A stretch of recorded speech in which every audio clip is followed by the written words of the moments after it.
Well, it's really great to be back with you again today. We have a rather unique presentation for you. This is going to be one on the book of Esther. And I would like you to kind of think about with this study that we're going to give today, I want you to think about the characters in this story. In some ways, they parallel some of the things that are going on in our own culture in our own time, or things that have happened, in the past 70 or 80 years. So there's an old saying that the more things change, the more they stay the same. I hope we're able to make some connections in this remarkable story today. But anyway, I'm glad you're with us. I hope you enjoy this. I want to go to our picture that Sherry took for us. You've seen some of these flamingo pictures previously. What I love about this one is that big one on the left. You can just see its legs. It is leaning down and it's just about to check on its own egg, which is sitting on a very small mound, which I'm going to guess this is kind of a young bird, maybe its first nest, because it's like 1/3 the size of all the nests around it. It just sort of tells a really fascinating story of this young bird. And not only that, normally you think of flamingos in pink. Well, the color of a flamingo is based on its nutrition, what it eats. So Sherry, thank you for this fabulous picture. I hope you enjoy that. It's just one of those really, really rare moments that Sherry captures for us. So let's jump into our conversation today. So, Esther, this entire story is about loyalty. Loyalty to whom? Well, Esther, of course, and Mordecai are loyal to God. But then you have Haman, who's loyal to himself. And then you have the king who seeks to be loyal to his nation. All I'm going to say is that there's some very interesting dynamics that take place in this remarkable story. So I want to jump right in. And by the way, I want to begin with the book of Daniel because this is a parallel story in some ways. So a short story in Daniel chapter 3. It reads this way. But if you do not worship, you will immediately be cast into the midst of the furnace of blazing fire. And what God is there who can deliver you out of my hand? Shadrach, Meshach, and Abednego replied to the king, O Nebuchadnezzar, we do not need to give you an answer concerning this matter. If it be so, our God, whom we serve, is able to deliver us from the furnace of blazing fire. And he will deliver us out of your hand, O king. But even if he does not, let it be known to you, O king, that we are not going to serve your gods or worship the golden image that you set up. Now that's pretty pointed, but the parallel to Daniel's three friends are found kind of in the book of Esther, and I'll point that out as we go along. I want you to meet Xerxes the First, also in the book of Esther, known as King Ahasuerus, a king in Persia. Persia, by the way, is a huge country at this time. I want you to meet Queen Vashti for just a moment, who simply refuses the orders of her king because they're having a drunken party. And I want you to meet Haman the Agagite, who wanted power and influence at any price, and whose descendants, King Agagite, hated the Jews, God's people. Now, there's more characters in this story. Let's move on. I want you to meet Esther. She was an orphan. Of course, she rose to fame and through God's providence saves all the Jewish people in Persia. And of course, one of the great heroes of this story is her uncle Mordecai. Now, here's what's unique about Mordecai. He honored his king and at the same time refused to bow to Haman. And I kind of think that's because of Haman's heritage and his hatred of the Israelites, of the Jewish people. Now, Mordecai trusted God, and it would be through prayer and fasting that would change his entire world. So, we begin with this incredibly wild party, intoxicated guest and a king, a little bit tipsy there. Now, when the king sent for his queen Vashti, she refused, and that refusal of a king could have cost her her life, but in this case it cost her her crown. And a command went from the king to all the Persian women that wives, are you ready for this, must honor their husbands. Now, most people miss this part of the story. It's just one of those really, really amazing sights. Just think about all these servants of the king getting on their horses and going out and making this proclamation, all you women of Persia, you better honor your husbands. Well, that happened. Next, a new queen comes onto the scene, and it turns out to be Esther, a young Jewish girl who had been orphaned and raised by the wise uncle Mordecai. And you're going to see the wisdom of Mordecai as I share this story for you. Now, the really remarkable thing about Esther, she followed her uncle's instructions carefully, almost to the T. One of the things she was told was not to reveal her ethnicity. Now, Mordecai spent most of his days at the city gate. That's the king's gate. It was also a marketplace, but what was even more intriguing, this is where all the judicial proceedings were handled, is at the king's gate. So on this particular day that we're talking about, Mordecai is sitting out there, and he overheard two men plotting to murder the king. Now, Esther at this point had become the queen, and he goes to Esther, and he tells her to inform the king of the murder and do it in his name. As a result, Mordecai's name gets entered into the book of Chronicles. That is a book of records that the king kept. That becomes a significant part of the story later on. Now, Haman, as I've said, was part of the lineage, most likely, of King Agag, the Amalekite king who hated the Jews and tried to get rid of them many times. Now, Haman got permission to be honored in all the public spaces and have people bow to him whenever he passed by. And the king gave him a signet ring, put it into law, and everywhere that Haman went, the people were ordered to bow down. Just like the three worthies in the book of Daniel, they were required to bow down. And if you didn't, there would be consequences. So when Haman was in the marketplace one day, Mordecai absolutely refused to bow down to him. He refused to honor him, causing Haman to plot not only the demise of Mordecai, but also all of Mordecai's people in Persia. Now that is a this would have been a complete eradication of the Jewish people. It has, and this is what I said earlier, it has kind of that echo in it of how the Nazis wanted to get rid of the Jewish people. Jewish people and other ethnicities, over 6 million of them eventually died in the Holocaust. But in this story, it had the potential of being one of the earlier, or maybe first Holocausts, because of Haman's hatred, not only of Mordecai, but of all Jewish people. The plot by Haman described the Jews as different from all other people. And I want you to remember this phrase. Therefore, they did not have the right to exist.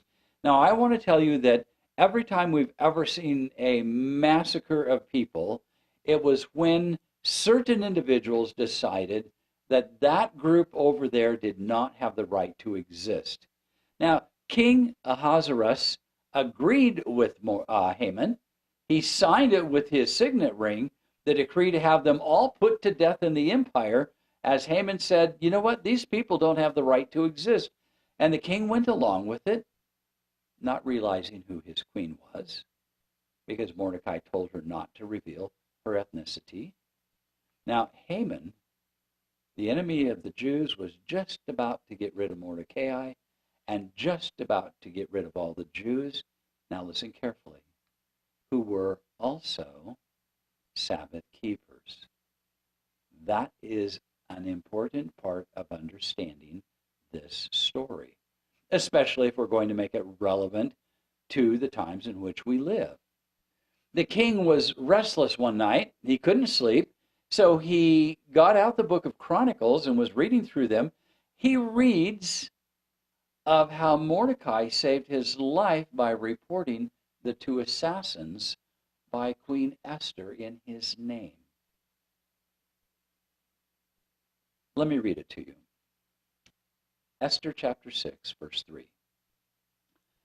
We begin here. The king said, "What honor or dignity has been bestowed on Mordecai for this?" Now the king's servants who attended him said, "Well, nothing's been done for him." So the king said, "Who's in the court?" Now Haman had just entered the outer court of the king's palace in order to speak to the king about hanging Mordecai on the gallows, which he had prepared for him. And if I'm correct, I think it was in Haman's front yard. In verse 5, it reads, "The king's servant said to him, 'Behold, Haman is standing in the court.' Well, the king said, 'Let him come in.' So Haman came in, and the king said to him, 'What is to be done for a man whom the king desires to honor?' And Haman said to himself, 'Oh, whom the king desires to honor more than me?'" So Haman's assuming that this is going to be all about him. This is the danger of having a really big ego. Egotistical moments get us all in trouble. Then Haman said to the king, "For the man to whom the king desires to honor, let them bring a royal robe which the king has worn, and the horse on which the king has ridden, and on whose head a royal crown has been placed. And let the robe and the horse be handed over to one of the king's most noble princes, and let them array the man whom the king desires to be honored, and lead him on horseback through the city square, and proclaim before him, 'Thus it shall be done to the man to whom the king desires to honor.'" Boy, Haman is having a picnic with this one. He really is in anticipation that right now, at just any moment, this is about to be his, well, next major event in his life. But I want you to pay attention to verse 10. Then the king said to Haman, "Take quickly the robes and the horse as you have said, and do so for Mordecai the Jew, who is sitting at the king's gate. Do not fall short in anything of all that you have said." I just wish I could see his face. The shock he had to have some remarkable self-control in this moment in the presence of the king. So Haman took the robe and the horse and arrayed Mordecai and led him on horseback through the city square and proclaimed before him, "Thus it shall be done to the man whom the king desires to honor."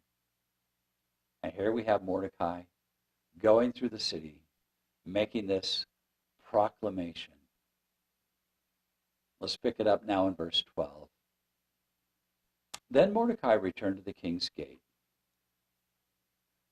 But Haman hurried home, mourning, with his head covered. Haman recounted to Zeresh his wife and all of his friends everything that had happened to him.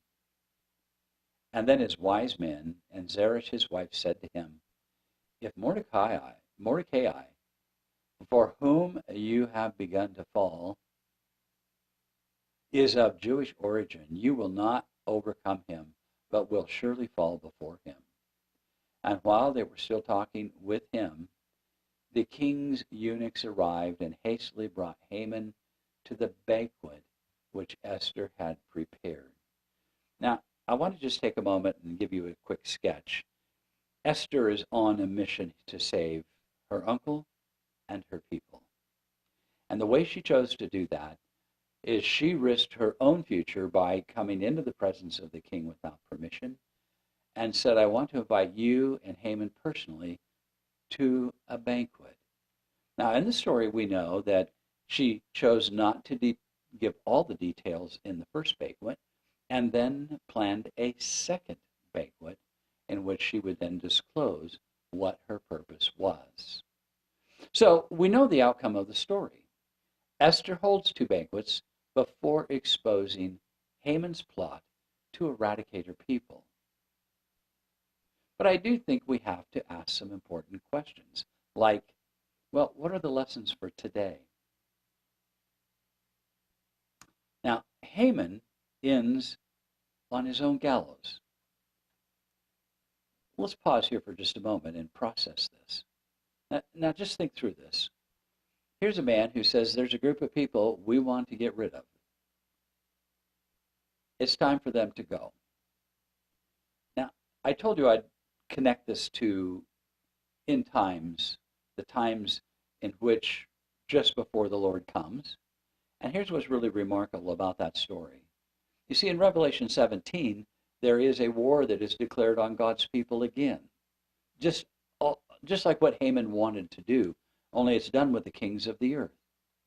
But in the book of Esther, we see what the outcome is of that ego, of that idea that men and women get in their minds that certain kinds of people do not have the right to exist. We can call that prejudice, but it's even deeper and bigger and more evil than that. Esther shows us the outcome of that kind of thinking. Now, there's more lessons for today. Think about this. Like Daniel's three friends, Mordecai stood on his convictions of refusing to worship men, especially men who were abusive and hateful of others' religion. Now, we live in an unusual time. Today, we're living in a time in which immigrants and individuals that people don't like, they would just as soon get rid of them, just have them completely gone. Now, there needs to be responsibility taken, I understand that, in every nation with how you handle the influx of people coming in and out. I want you to know I understand that, and so do you. We all understand that. But what do you do when a culture or society becomes abusive and hatred of others? Not just their religion, but just even their ethnicity alone. History teaches us some profoundly important lessons.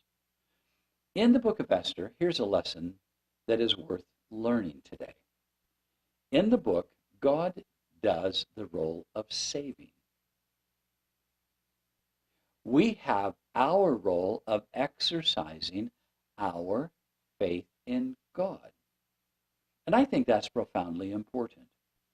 Now, you know, when this unfolded in the book of Esther, the first thing Mordecai said, Esther, get the word out to everybody, all of the Jewish people. Have them fast and pray and seek the Lord. Okay? And she did that. And yes, the people did that. And yes, there was an intervention, but it wasn't by man. God intervened. God does all of the saving. Now, that's just absolute gospel language. May I say that parallels precisely all of the New Testament of being saved by faith alone. Mordecai and Esther exercised faith in prayer and fasting that their God would be able to save them. Now, here's another lesson. Now, we learn this lesson as people of faith. We have a responsibility to look out for others. Now, Mordecai looked out for the king, saved his life. Mordecai looked out for his niece, Esther. he also looked out for the well-being of all of his people. And that's profoundly important. We cannot underestimate the significance of that. There's just something about people of faith who look around and their world is bigger and they see value in others. Now, here's another lesson we learn. We learn that Mordecai did not act alone. He made the call for fasting and prayer. He needed the assistance of Esther, who, by God's providence, God himself had placed her in a position of great importance. Mordecai learned the value of people as a person of faith. I think that's a significant and really beautiful lesson. You see, the role of faith in difficult and political situations is profoundly important for us to understand. You see, what Mordecai refused to do was to honor hate, to be complicit in Haman's public persona of, you worship me, I'm the great man. Mordecai would not participate in that at all. To not honor man, but he would honor God. Because I think it was a compromise of Mordecai's faith to bow down to Haman. In the same way that Daniel's 3 friends refused to bow down to the king who said, you do this or you die. See, what if Mordecai had decided to use Haman for his own purposes, for influence or power? As a man of faith, Mordecai placed his allegiance on God alone. It was his loyalty to God that allowed him, and I think this is a profoundly important lesson, allowed him to both support, may I say, the pagan king, and to help remove Haman, a pagan nationalist. In other words, as a pagan, worshiping pagan gods, his nationalism was to eradicate a certain kind of people out of the culture of Persia using the power of the king. That's nationalism, if you would, in its simplest kindergarten form. So as we come down to this part of the story, I think there's some really important questions we have to ask ourselves. Where are your loyalties? To whom do you owe allegiance? Now, as a person of faith, is your first thought about the love of God and God's love for your neighbor? Is that the first act of a person of faith? Well, I would like to think it would be. I think that is just a fundamental truth of Scripture. I think it's a fundamental truth in this story in the book of Esther. For example, if Mordecai had been politically driven rather than faith-driven, this story would not have the same outcome.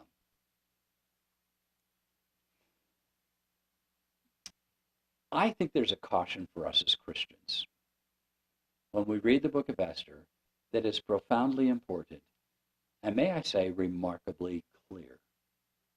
And I mean, it is as clear as day.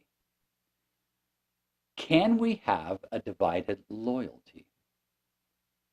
Can we have our political loyalty and at the same time have loyalty to God and claim the two are equal?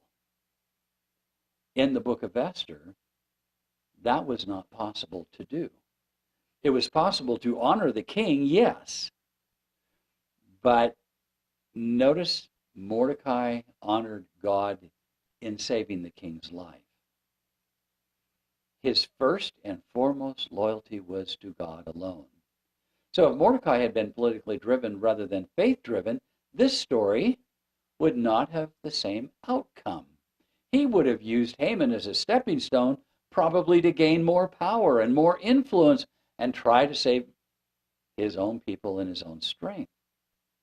What if Daniel's friends were politically driven in the king's court? They would have readily bowed to the golden image. How about us today as Christians? Where are we at in the story in our nation? Are we willing to bow to all of the political drama that's going on? Or are we more like Mordecai, willing to stand by faith alone and trust in God completely and only as loyal to him? How do you see yourself today? Loyalty to man or loyalty to God? That becomes the core issue, actually, in almost every book of the Bible, isn't it? I feel we need to be responsible citizens.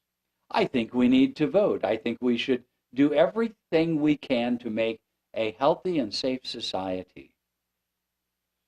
But I think what's really beautiful in the book of Esther, that outcome was done by trusting by faith in God. Notice Romans 12:1 and 2. Therefore I urge you, brothers and sisters, by the mercies of God, to present your bodies a living sacrifice, and holy and acceptable to God, which is your spiritual service of worship. And do not be conformed to this world, but be transformed by the renewing of your mind, so that you may prove what the will of God is, and that which is good and acceptable and perfect. I want to go to the picture Sherry brings. This is one of those really beautiful snowstorms in the mountains. Here's this leaf on this bush. All the other leaves are gone, and this one is just standing there holding up that beautiful snow, beautiful rust colored. Thank you, Sherry, for this profoundly beautiful moment in nature. Who are we loyal to? You take care now. Bye-bye.